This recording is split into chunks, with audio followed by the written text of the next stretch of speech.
شبی برات عیناً همین عقل والدین اومدگی است.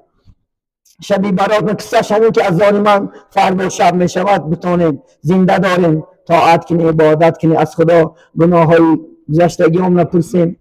پیامبر اسلام عایشه رو یاد میکنه، میگه یک شب بگه رسول الله اومد خانه، قصه میگم که میگه لباسش کشید و با پوشید برمد برفت، میگه من تصور کردم که غشیم اومد که پیش دیگه زنهاش برفت باشه. عایشه میگه از عقب شو برمدم کافته کافته برم، میگه رسول الله در جنت البقیه یعنی صحابه ها زنها و دختراش دعا دارد. میگه دیدم، میگه آیسته میگه گشته تیز اومدم، میگه با رسول الله گشته اومد، میگه که من دمکه داشتم. گفت میگه چقدر دمکه داری؟ اون گفت یا رسول الله، گفت من از عقب تو رهش کرده برفتم. شما میگه چی گپ است؟ گفت وقتی که میگه من جبرائیل اومد گفت که میگه امشب شب برات است، دعا کن ان شاء الله خدا خواهد در همه شب یکچند گناه ها را خدا نمیبخشید است. کسی که از خدا بترسید توبه که فردا هم غنیمته. یکیش ان شاء الله کسی که به خدا شرک میارد الله نمیبخشید است.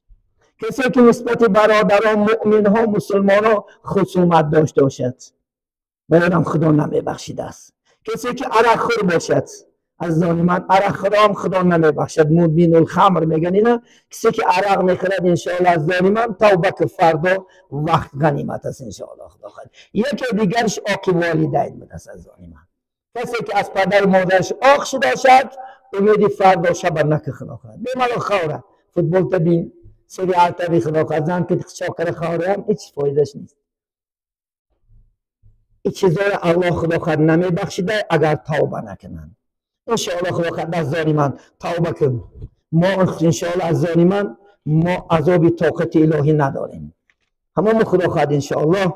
البته وقتی که این کارو رو میکنیم و این چیزا رو میکنیم البته عذاب منتظر ما و شما است. ولی این توبه که خدا خواهد ان شاء الله. از دنیا گذشتهشان رسول الله پیش یک صحابه من که یا رسول الله ما در عنوان جوانیمو پیش از اسلام آوردنمو پدر مادر وفات که چیکار کنیم؟ گفتن 5 وقت نماز نه دعا که خدا خواهد ان شاء الله.